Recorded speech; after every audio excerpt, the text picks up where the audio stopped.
Moses came with Joshua, son of Nun, and recited all these words in this song in the presence of the people. After Moses finished reciting these words to all Israel, he said to them, "Take to heart all these words I'm giving you as a warning to you today, so that you may command your children to follow all the words of this law carefully. For they are not meaningless words to you, but they are life. And by them you will live long in the land you are crossing the Jordan to possess." Thank you. You can be seated, and while you're doing that, anyone that wants to go downstairs for Sunday school, any of the children, you are welcome to go. And I realize I forgot to introduce myself. I think everyone here knows who I am, but if someone's watching online or someone doesn't, if you're like me and you forget easily, I'm Curt Wyse. And it's always it's a pleasure to be able to preach here. I'm happy to be back here this morning. We live in a land of laws, right? We have all sorts of rules. We have rules from a federal level. We have rules from a state level. We have rules, county rules. We have church rules. We have home rules. We have rules, school rules, work rules. Everywhere we go, there's rules and there's laws. And some of them make sense to us, and some of them are like, what in the world? Where did that come from? Where did that rule originate from? Because they seem crazy. For instance, did you know it is illegal in Marshalltown to allow your horse to eat a fire hydrant? Right? What in the world? It's against the law to use a deceased person's handicap parking permit. It's against the law to pass off margarine or oleo as butter. Right? Can't do that now. It's actually against the law to throw a snowball in Davenport. And it's against the law to wink at a woman you don't know in Ottumwa. Right? Why? It's like, where do these come from? We have all sorts of laws, and they had good intentions, right? All of these laws probably came about because either somebody got hurt or some property was destroyed. And so we're like, we don't want that to happen again. So let's make a law. Let's try to keep some order to all of this. But then, times and circumstances change, and fire hydrants are no longer made out of wood, so it's not too likely that a horse would eat them. Not that any of us are taking a horse to town either, right? But sometimes there's these rules, and you just wonder why. This last week, I discovered that I wasted $2,000 because the parking lot in our store, the lines were getting pretty faded in our parking lot. In fact, we would joke that people in Kelowna, we just say a lot of them never went to kindergarten. Why do we say it? Because in kindergarten, you learn to stay between the lines, right? You're given a piece of paper and a crayon, and you learn to color in the lines. And we look out at a parking lot, and it's like, well, they didn't go to kindergarten because they can't stay between the lines, right? And so our lines were getting faded. So I hired someone to come in and repaint them. And they repainted them, and I went out to check them out. The guy, he was still in the parking lot. He hadn't even left yet. And let's see, if I turn this on. See, we're going to get there. This is what I found. There were 3 cars in the parking lot, only 3. Every one of them was parked on top of the lines. I blanked out the license plate so that if you're admitting it, that's okay. I didn't want anyone to get in trouble here, right? But I just laughed. I had what a waste of my money. Why did I even bother to redo my parking lot if we can't park between the lines? And these aren't laws, right? But they're not really intended suggestions. There's a reason that we have them. And the reason for those lines is that we can get the most cars into the space, and it still allows people to get in and out of their car without damaging the car beside you. It allows the people beside you to get in and out of their car without door digging yours. And it also allows all of us to come and go as we want. I mean, we could put more cars in if we didn't have lines. We could just pack them all in, but then you couldn't get out when you wanted because there'd be a car in front of you or behind you, which still happens sometimes when people park like this. You can't get out because people park wherever. And so, we look at this and we say, well, what's the reason? And it's the same thing in front of my store. We have a no parking area. And every day people will park there. And it's not the same person because we hate a law or a rule that inconveniences us. Right? Now, we have a reason for having the no parking. We have two reasons for having this no parking area right in front of the store. The first is because if someone parks there, especially with a taller vehicle, and someone else is walking out, you are walking out and suddenly you are right in traffic and you can't see what cars are there. We don't want anyone to get run over. The other reason is because probably once a year, we have to call 911 for a medical emergency. And we want that area clear so that the first responders, the ambulance, can get right there as quickly as possible. And so we always want people to not park right there. But in my mind, we're looking, well, that's stupid. That's a great place to park. Maybe you aren't that way, but I'm that way. I want to park where I want, when I want. And I look at the rules and I go, well, that's stupid. I'm not going to be here that long, right? If it inconveniences me, then it doesn't apply to me. That's my mindset. And so I want to do what I want when. And if I want to throw a snowball in Davenport, I want to throw a snowball in Davenport. And if I want to wink at a woman in Natumwa, I'm not going to do that because I'm happily married. Right? Yeah, you thought, no, I'm not winking at a woman in Natumwa. Not because of the rules, though. Not because of the rules. But sometimes we look at the Bible and we think it's a rule book. Right? We think this book is just full of rules, and why do I want to do that? Inconveniences me. I don't want to follow all those rules. And it does have a lot of rules in it. I mean, the book of Leviticus, right? It's just all this law stuff that doesn't make any sense to us. And it spills over, doesn't even fit in Leviticus. It spills over in the Numbers, and it spills into Deuteronomy. And we've been going through, I know 2 weeks ago I preached out of Deuteronomy. Last week Josh preached again. He preached about the serpent. And so we have all of these laws. But you wonder why. You think about this group of Israelites coming up out of Egypt. They had been slaves for centuries, right? Their parents had been slaves, their grandparents, their great-grandparents, their great-great-grandparents. The same amount of time has passed as the Israelites being in captivity as from the time that the Mayflower landed at Plymouth Rock till now. Within a few years, it's the same amount of time. Think about that span of time. None of us remember what it was like in the old country where the pilgrims came from.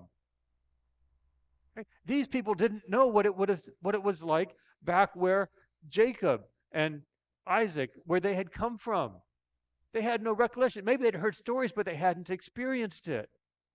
It's a long time. We don't even consider ourselves to be German or English or Italian or Spanish or French anymore. We consider ourselves to be Americans. We have taken on this identity in the 400 years.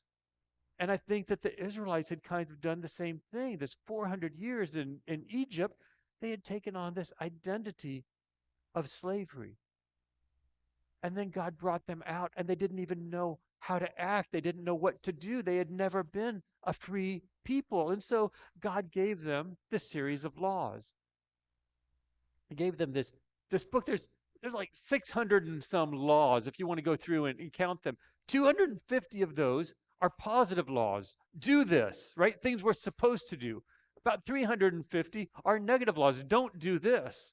And so we get this, do this, don't do this, all of these things. And my sermon this morning is based on the passage that we read, Deuteronomy 32, 42 to 48, or 47, whatever.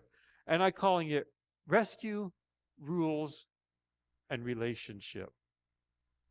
And so these 600 rules that are in the Bible, who do they apply to? Right? What's the point of them? And even if, let's just boil them down to make it a little easier to comprehend, to the 10 Commandments. Right? Who should follow those? I mean, they're a great basis for society, right? I mean, is there anything in the 10 Commandments that's objectionable? But yet you cannot legislate morality. And we have the 10 Commandments, there's been debate over the last decade or so about whether they belong in the courthouse, whether they belong in schools. That might be more than the last decade. But there's been debates on what do we do with these as a society that's not Christian, because you can't legislate morality. It just doesn't work.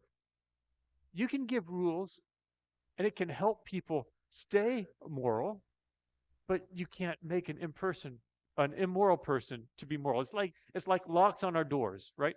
You can lock your door. Many of you locked your door when you came to church this morning. Maybe, I don't know, we're in rural Iowa, so maybe you didn't. But you can lock your door, and it will keep an honest person out, right? But if I show up at your house and I want in, I can get in within 10 seconds because I can just pick up a cinder block and throw it through your window. If I have no morals, I can get in, right? And so you can't legislate that morality. It's just the way it is. And sometimes we want to impose rules maybe there's a better word, but we want to impose these rules, our moral law, on people that have no faith. And it just doesn't work. And God didn't do that either. Because he had this chosen people that were in captivity, but they didn't have this set of laws. There was no way that they could even try to be moral. They couldn't come together and say, maybe if we work really hard and follow these laws, God will get us out of here. Right? They didn't even have the laws. They were stuck there. They couldn't follow it if they wanted to, and they couldn't earn God's rescue. They couldn't say, well, let's work really hard, because rescue came first. See, that's important. Rescue came before the law. And it's the same today. God's laws, they don't apply to non-believers. You can't take them and say, well, if I follow these laws, maybe then I'll be good enough for God. No, the first step was God's. His first step is rescue. And he doesn't ask a bunch of questions. He doesn't evaluate us. He doesn't come in his lifeboat, and we're floundering in this world of sin, and he's got this life ring to throw out. And he doesn't come and evaluate us and say, well, if you had taken the swimming lessons, then you would be worth saving, but you're drowning out here because you never even took the lesson. God doesn't say that. He doesn't say, why are you so far from shore? What are you doing out here? You don't belong out here. I wouldn't even need to come out here if you weren't out here. He doesn't come and evaluate and say, well, if you'd be wearing a more modest swimsuit, I might rescue you, but if you're like that, I'm not going to. No, rescue comes first. He comes with the life ring. He throws us the life ring with no questions asked. We're drowning in this world of sin, and all we have to do is grab it. Right? That's all we have to do.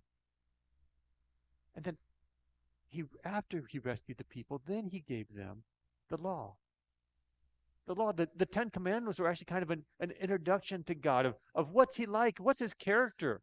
In Exodus 20, he starts out preceding the 10 Commandments. He says, I am the Lord your God who brought you out of the land of Egypt, out of the house of slavery. And just like with the Israelites, God's rescue comes first. God has an offer of salvation for anyone who believes, anyone that calls on his names. There's no ifs, ands, or buts.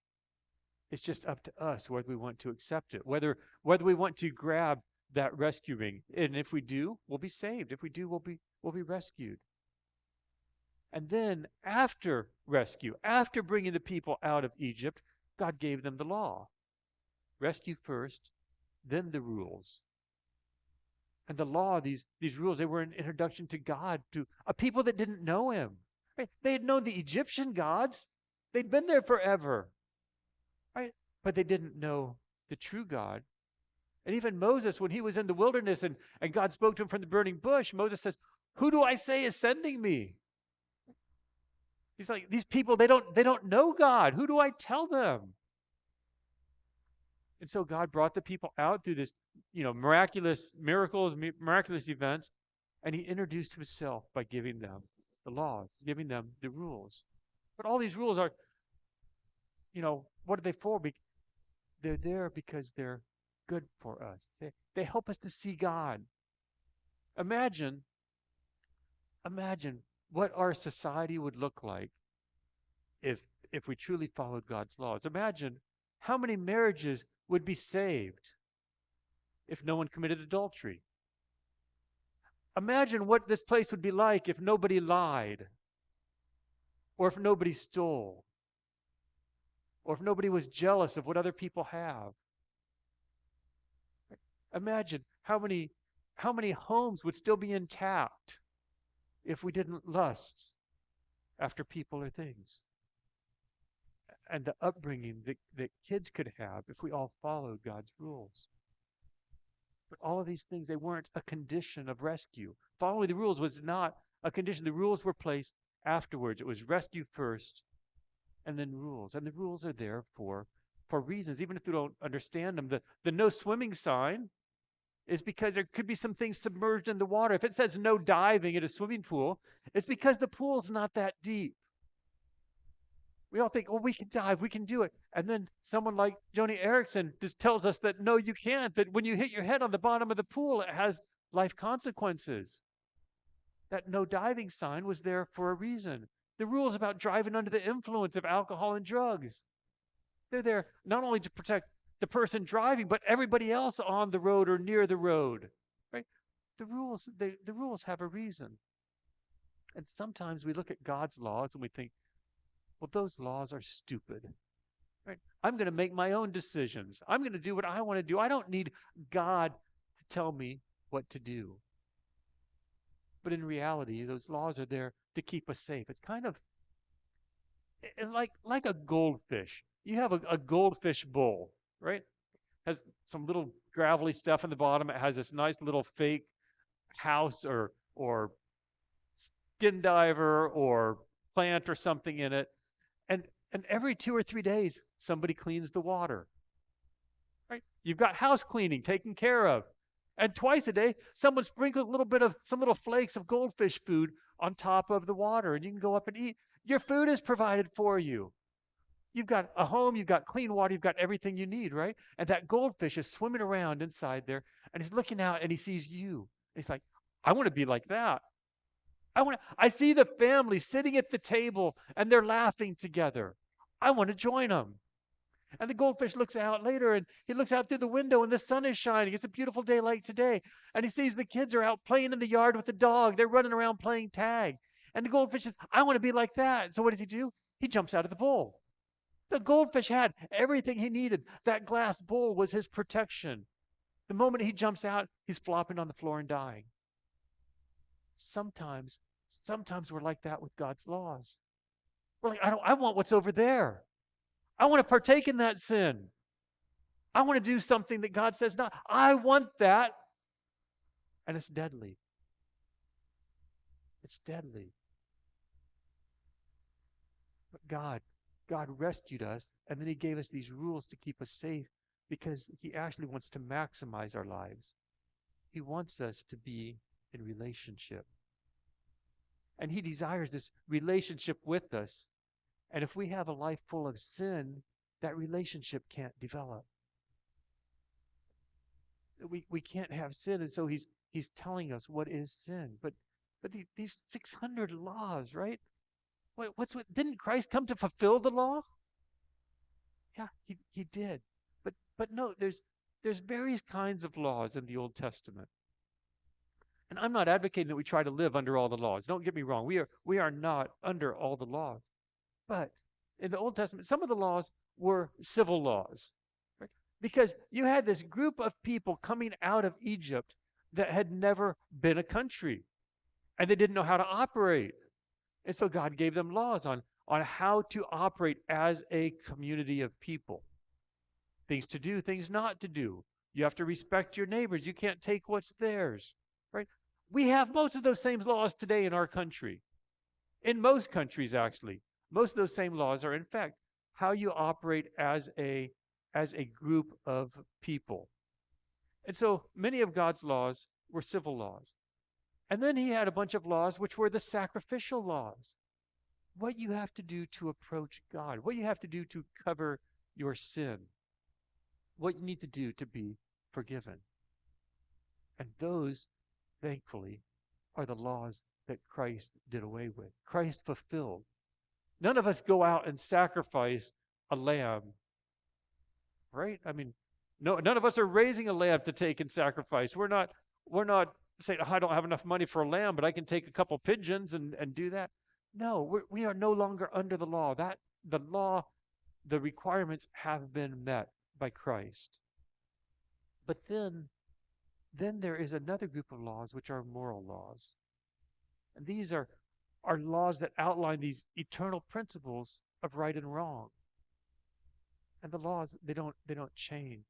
And the benefits of them is that it aids our relationship with Christ and with other people. And I think Christ still wants us to follow these laws because they bring us closer to him. They bring us into this deeper relationship with Christ, and not from a legalistic standpoint. It's like the goldfish. It's like there to protect us. It's like, this is what I want for you. And so God brought the people out of Egypt, and he rescued them. And then he gave them the laws. He gave them the rules because he wanted what was best for them.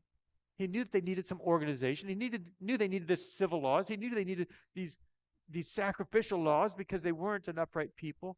But then he gave them these moral laws because he wanted to be in relationship with them, and he wanted them to be in relationship with each other. And so that brings us to this passage that I read this morning. These people, they had been in Egypt for longer than they could remember, for 400 years, for us going back to the Mayflower. Then they came out, and God gave them the laws, and then they ended up, because of disobedience, they ended up wandering around for 40 years. So 1985, right? I was in college. That's the amount of time that has passed since then. And so then this is Moses's last hurrah. Moses knows he's about to die, and he reviews the entire law with the people. He goes through it again, and then he has this song that he has in the beginning of chapter 32. And we're going to pick up after the song and go through this once more. Starting in verse 45, it says, "After Moses finished reciting all these words to all Israel, he said to them, 'Take to heart all these words that I've given you as a warning today, so that you may command your children to follow all the words of this law carefully. For they are not meaningless words to you, but they are your life. And by them you will live long in the land that you are crossing the Jordan to possess.'" See, God is saying through Moses, he said, take heart of these words. Listen to them. Apply them. Obey them. And he gives them the reason. He says, so that, right? So that, do this, so that, follow them, so that you can command them to your children. You can have your children, because this godliness is passed down, right? Our kids see us. Our neighbors see us. Our coworkers see us. They observe us all the time. Do these commands so that they see me in you, so that they can also see what I'm doing. He's saying, train your children to be morally upright. It actually, it's like a flashback to the beginning, back to Deuteronomy 6. And God, he's talking again through Moses. Moses says, "And these words I command you today, they shall be in your heart. You shall teach them diligently to your children. You shall talk about them when you sit, and when you sit in your house, and when you walk by the way, and when you lie down, and when you rise up." See, God wants us to remember. Remember our rescue. Remember the rules. And remember they're there to enhance our relationship. They're not meaningless.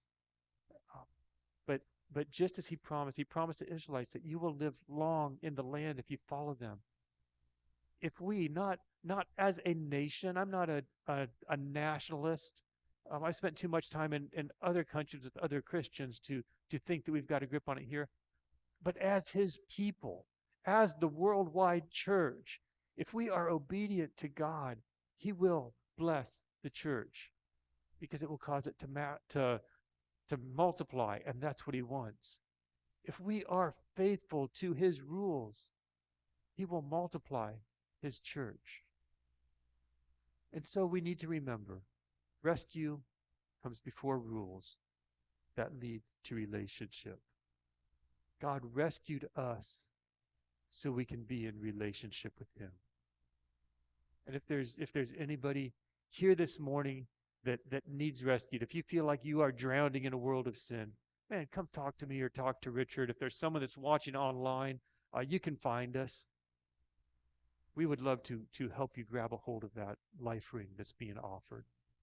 And if you've been rescued, if you've accepted the gift of salvation, it's made available through Christ when he fulfilled that sacrificial law.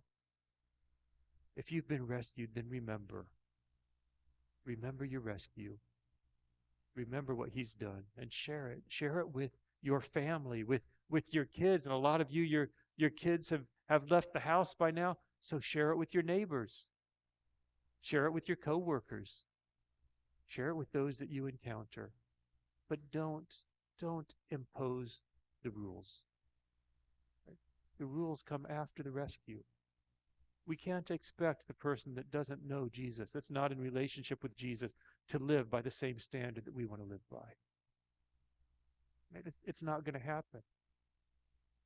Just point them to the rescuer. Right? We can show them the rescue ring. It's right beside them. All they have to do is grab onto it when they're ready to join the family of God. And then remember that just like Moses, he was reminding the Israelites, hey, that there's some rules here, but they're for your good. They're for to enhance our relationship, and they come after the rescue. They weren't randomly created to make our life miserable, but they're here to help us in our relationship with our rescuer, Jesus Christ, our Lord.